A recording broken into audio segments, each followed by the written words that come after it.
Welcome to 35 West. I'm Ryan Berg, Director of the Americas Program at CSIS and host of the 35 West podcast. Was how professional the Mexican government. Are we ready? I don't think. Reform trends in Argentina. Right. And that's what happened. Role at all in the NAFTA negotiations. Welcome to 35 West. I'm Ryan Berg, Director of the Americas Program at CSIS and the co-host of the 35 West podcast. On Sunday, October 27th, Uruguay held the first round of its presidential elections.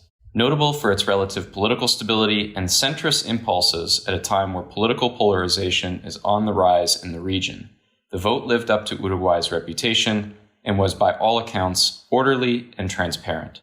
While neither candidate secured the 50% absolute majority needed to win in the first round, left-leaning candidate Yamandu Orsi secured the largest percentage and will head to a second round against runner-up Álvaro Delgado, who represents the incumbent National Party. While the smoothness of Uruguay's election may come as a breath of fresh air in a region where orderly political transitions can at times be a luxury, the outcome of the presidential race will have important domestic and foreign policy implications for Uruguay. To cover a spate of elections in Latin America and the Caribbean, 35 West podcast is hosting a special series of conversations, El Rumbo Democrático, or the Democratic Path, to furnish listeners with insights into the region's most important elections. Today we are pleased to be joined by Mauro Casa, an Uruguayan political analyst, to help us unpack the results of the first round vote and what to expect as we head into the runoff in November.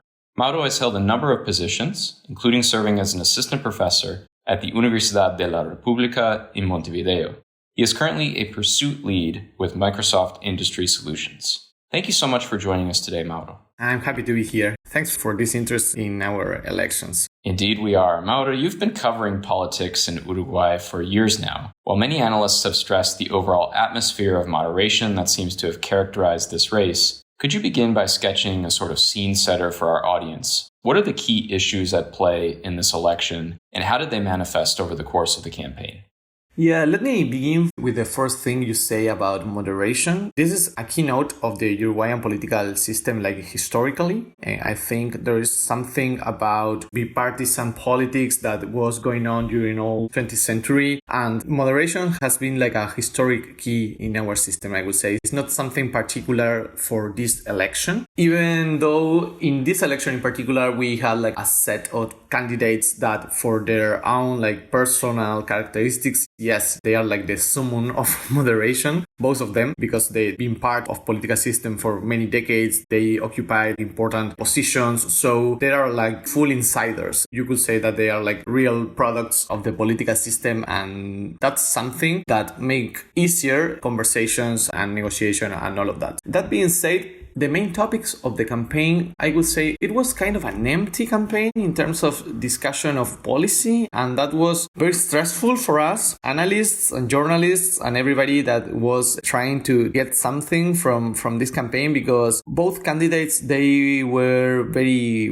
wary in terms of not showing much of what they intend to do if they gain office. The main reason is that competition is so in the margins, so none of them want to make any mistakes, so they are trying to avoid any controversy that leads to a general sense of exasperation towards not saying anything. That being said, for Uruguayans in general, the main topic is crime and traffic and the same kind of drug dealing and violence problem that in all Latin America is currently like the main issue. That's also true in the case of Uruguay, of course, in a different scale, because here all these problems are more like incipient. There is no real dispute between the state, the government, and the narco. But yes, there is like a race in violence and a race in crime, and people are feeling that and people are afraid of that. So I think crime would be like the main concern of Uruguayan people. But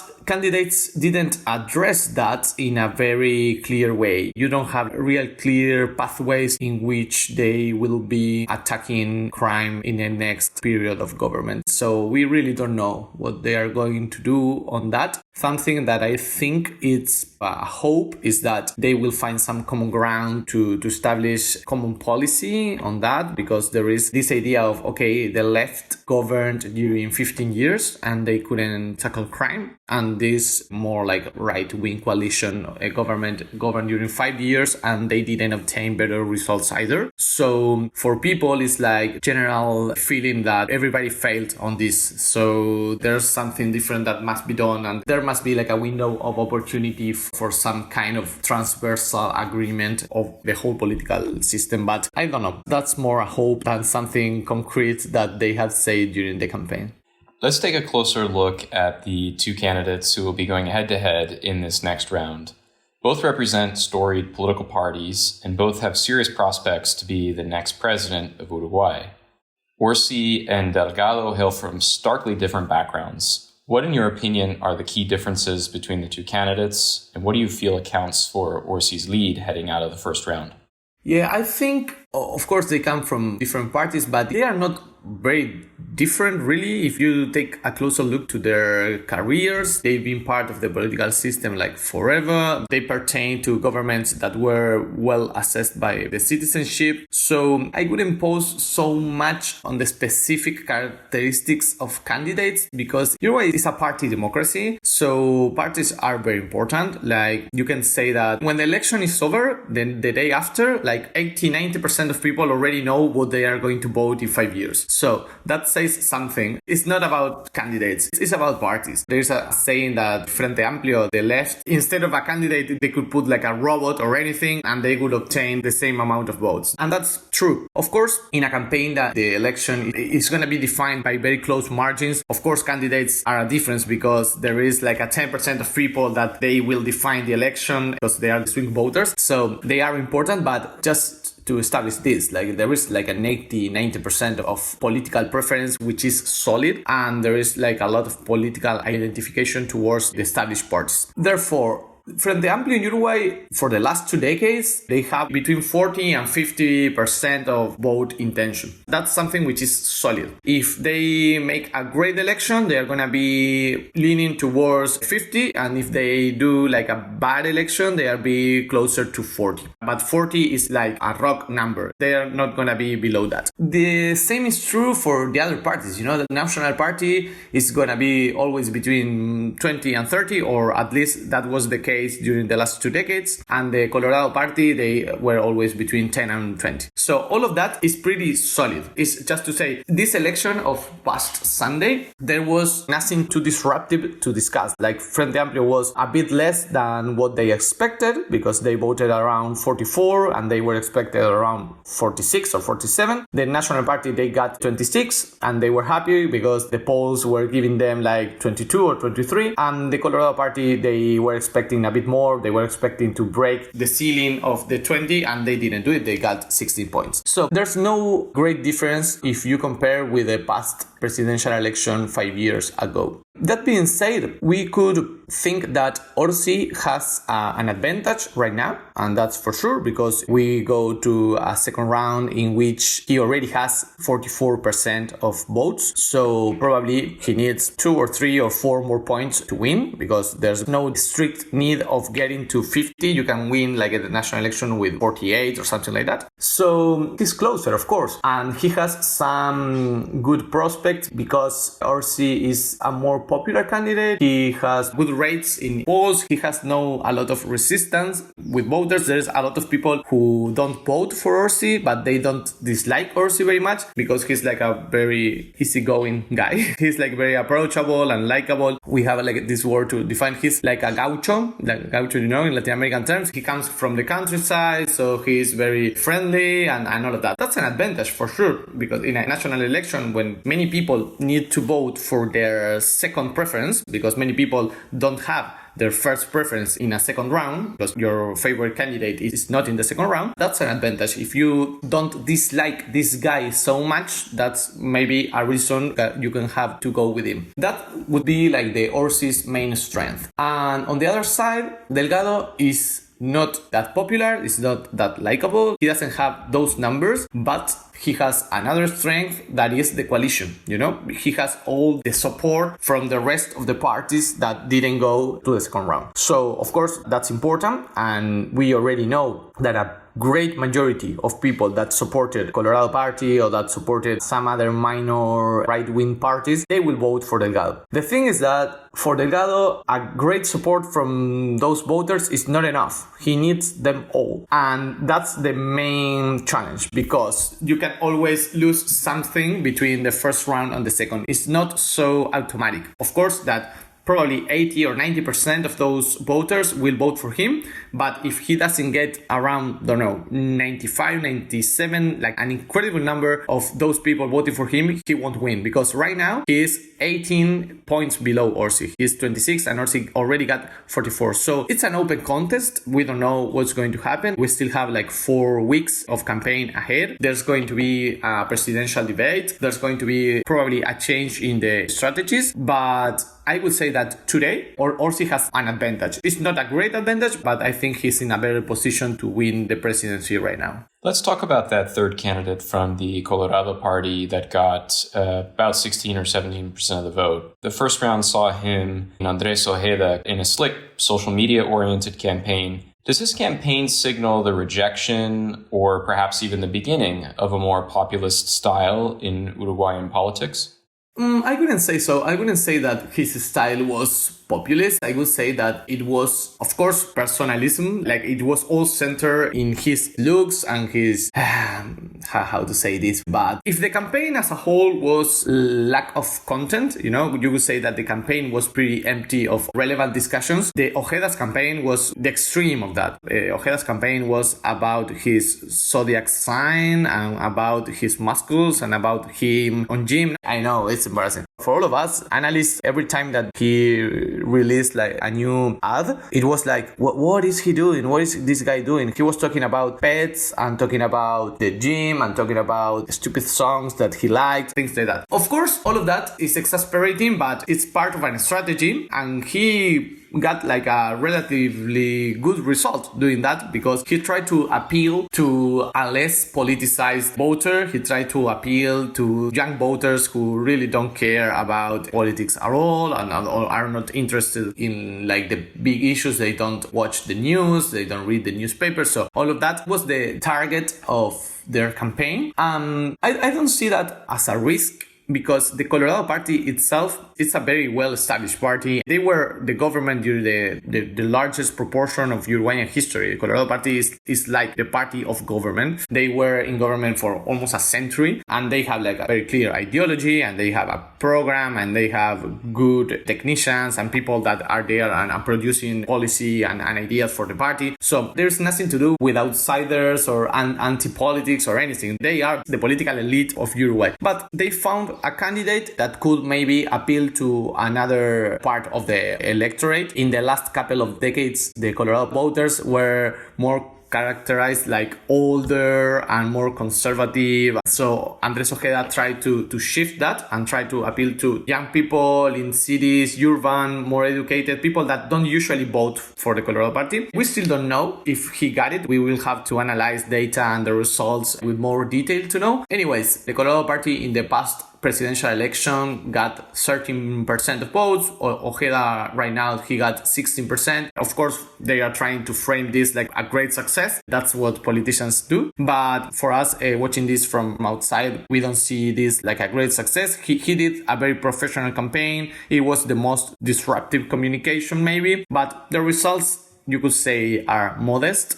And right now, Ojeda won a seat in the Senate for him and for other members of his party. And he's going to be a complete insider during the next period. If Delgado wins, he's going to be the greatest ally of Delgado in the parliament. So he's going to be part of government from parliament. But if the Frente Amplio wins, he's going to be part of the opposition from his seat in the Congress. But I don't see any interest in disruption. He's not there for breaking anything. It's a very cosmetic way of trying to pose like anti-system just because you are young and you have like good looks and that, but there's nothing anti-system in him at all.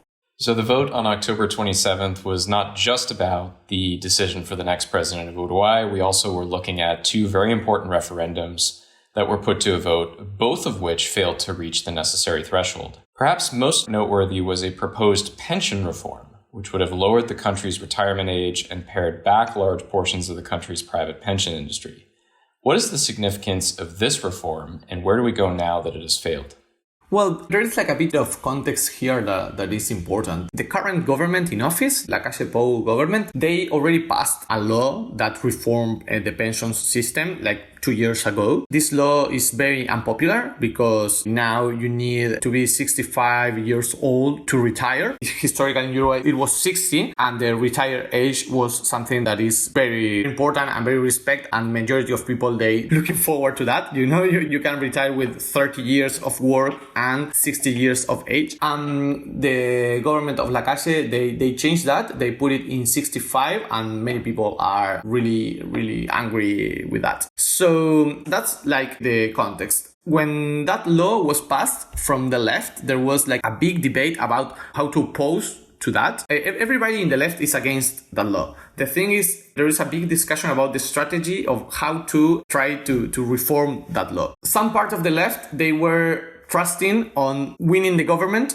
and making a new law from government. That's what Orsi, the candidates, say, and that's what the majority of the Frente Amplio elite, they agree on. The majority of them, they say, okay, of course, we dislike this reform, so vote for us, and when we get the government, we are going to do something different. We are going to open a big debate with experts, with academia, with the International Organization of Labor. We are going to do something to try to get this back, and of course, to find a way of making a social security system that is generous and sustainable at the same time. That's easy to say and hard to accomplish for sure. But there was a portion of the left, a portion of the most extreme parties in the Frente Amplio. Frente Amplio is like a big coalition of left-wing parties. You have like communist parties, socialist parties, like parties that are very left-leaning, but they in general, they are like a minority into this big coalition of left parties. Majority of sectors of Frente Amplio, they are more like social democrats, you know, more in the center. But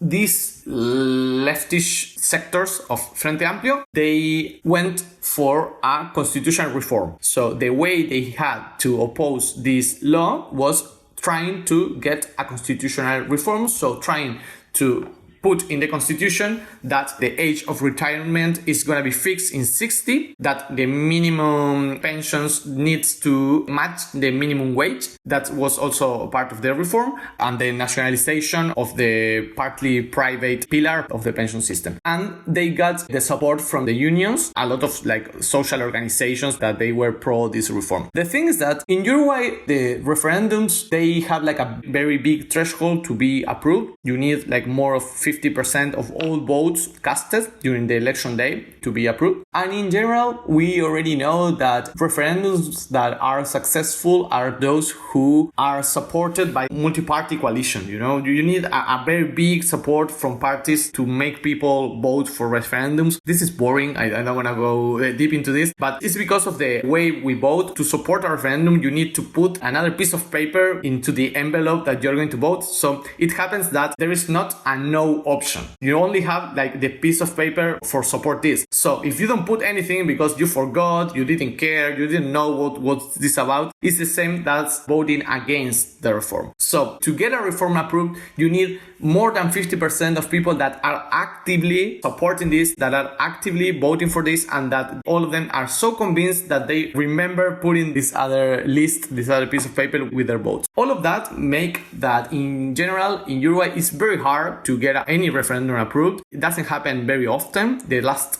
time it happened was in 2004. It was a reform for the public supply of water. It was a topic that wasn't controversial at all. Everybody would agree on that. There was a very multi-party support towards that. But every national election, we have some referendums and none of those are approved. In this case, it was the same, but I would say that 40% of support, it's a lot. For a proposal that didn't have any like relevant presidential candidate supporting it, it didn't have any big parties supporting it. It came from the radical left and it came from the unions, but many people, you know, identify themselves with this idea. And I think that even though it wasn't approved, it was a very strong message towards the political system, because next government is going to need to do something about this. They will have to address this topic, particularly if Orsi is president, because we know that 2/3 of Frente Amplio voters, they supported the reform. So this 40% of support of the reform,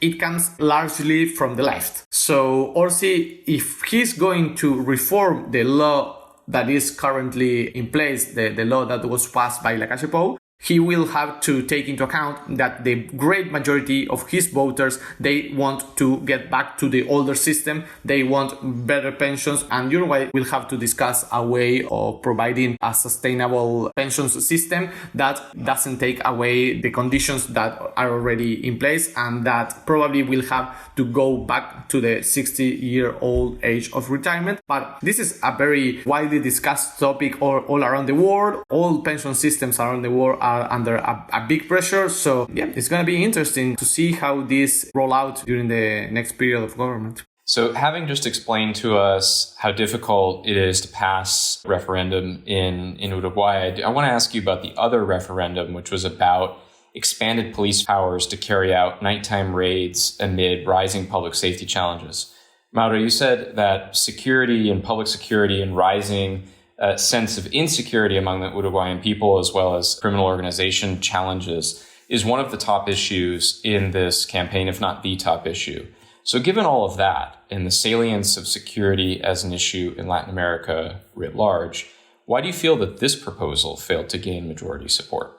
Well, you're totally right. If you see this from outside, you will say like, okay, people are worried about crime and there's a proposal to give the police more power. So why don't you support that? I would say there were good reasons not to support this. It wasn't like a good idea. You know, Uruguay has in the constitution, it's one of the few countries in the world that has this prohibition in constitution that the police can't go into a home. It's written like that in the constitution, a family home, and nobody can get into without the permission of the people there. Of course, this is our general rule, but this includes the police. Even with a judicial order, you can't do it. And I think people understood that this was going to be just a tool in the hands of police to create more chaos. Because we know that all the crime associated with traffic and with drug dealing, a part of it happens in houses, happens in family houses, because it's small amounts of drugs that are being dealt by people in their own houses. But it's very clear that the real problem with drug dealing, you don't get any solution by just punishing more and more and more small dealers that are dealing small amounts in their own places. And if you permit the police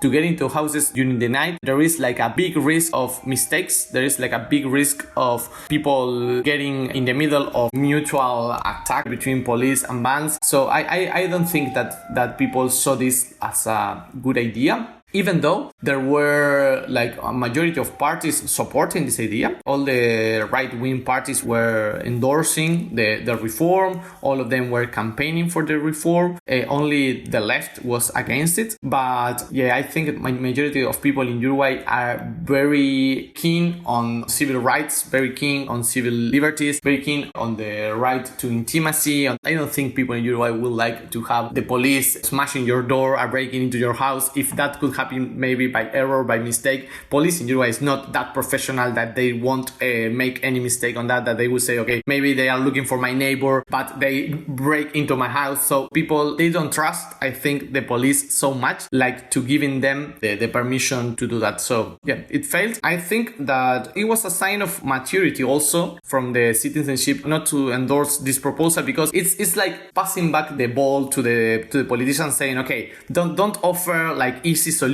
to complex problems. You know, this is a complex issue and you won't solve anything just permitting the police to get into houses at night. So we need more from our politicians. We need more complex ideas to tackle crime and not offering like this kind of populist measures that at the end of the day, they only increase risks for police officers, risks for people, and finally they accomplish anything. Because if you see all countries in Latin America, police can do that and they don't have better results than we have. So I think that people were not really enchanted by this kind of easy proposals that at the end of the day, they don't accomplish much. Mauro, we're coming to the end of the podcast. I want to ask you basically my exit question. It has to do with Uruguay's foreign policy. The country is very pro-U.S. in its orientation. There is reason, of course, for the United States to pursue closer relations with Uruguay, I would say regardless of who wins in the second round. So my question to you is, where can the United States and Uruguay pursue closer cooperation? What are some of the areas of common ground, no matter who comes out of the second round in the Uruguayan presidential election? Well, I'm not sure if I totally agree with that idea that Uruguay is very pro-US in its international relations. I think Uruguay has a tradition being a country that is very aligned with the United Nations, very aligned with the international organizations. In the cases when the US do that, Uruguay is supported. In the cases when the US or China or any other international power, they don't align very much with the conditions of the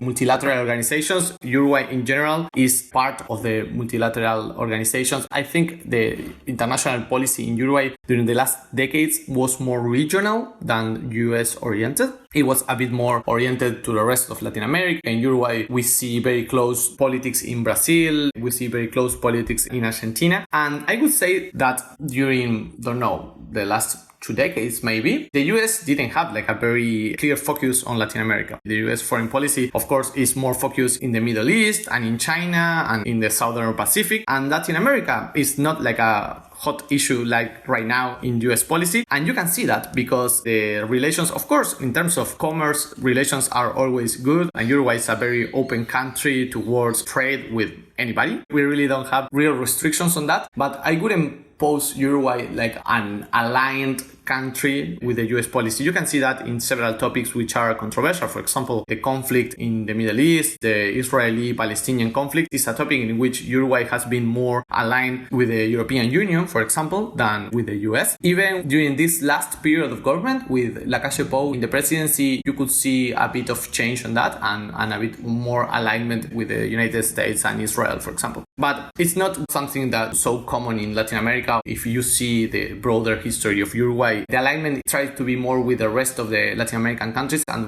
sometimes with the European Union. All that being said, I would say that, of course, there are several areas in which you could improve relations. I think everything regarding IT and technology and the tech industry, Uruguay has, in the context of Latin America, a great IT industry and it's developing very faster, and a great portion of it, I would say 90% of it, depends on the United States because all the startups and small companies that are being generated in Uruguay in that area, they have American customers. So for sure, there is a lot to be done to alleviate barriers of several kinds and contracts and many things that can be done easily and with less red tape and less bureaucracy and everything. So I think there is something there that can be improved. And I think that is a very unexplored area by the American diplomats that we have here that are usually more focused on the traditional topics of defense and things like that. When for us, maybe in Uruguay, it would be much more interesting to have American diplomats more focused on finding this kind of opportunities of partnership in more innovative areas than in the traditional foreign policy concerns of Americans. And I would say that's important. And I can link that with what you were saying about China, because the Chinese government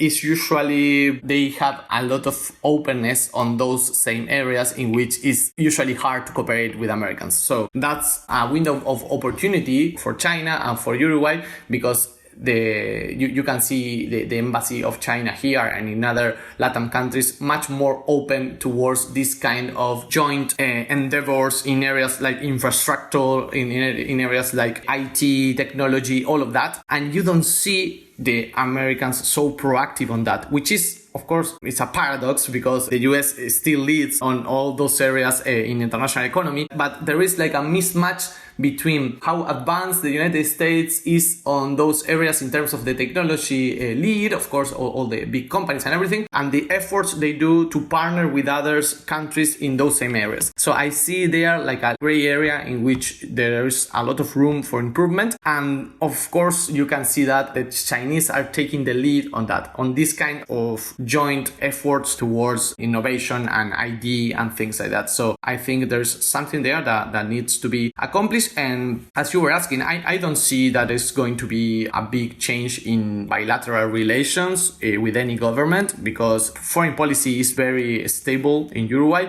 The only hot topic right now is the conflict in the Middle East and the conflict between Israel and Palestine. That's like maybe an issue in which if the left wins, probably Uruguay is going to be more aligned with the rest of Latin American countries and with United Nations as a whole. If the right-wing party, the National Party wins, probably they will be more pro-Israel. I would say that's like the only topic in which I can see a clear difference. But as you mentioned, the Lacalle Pou government did a great effort trying to accomplish a treaty of free trade with China. They didn't get it, but there is like an effort towards there. There were some advancements. Of course, Frente Amplio is on the same page with that, and they are supporting the same idea. So, well, I think that there is room for improvement with the Americans in those areas, and I don't see that this is going to differ a lot if there is one or the other guy in the presidential office. Mauro Casa, assistant professor at the Universidad de la República in Montevideo and currently pursuit lead with Microsoft Industry Solutions. Thanks so much for joining us on 35 West. We appreciate you taking the time to speak with us. Thank you for joining. Stay tuned for the next episode of 35 West.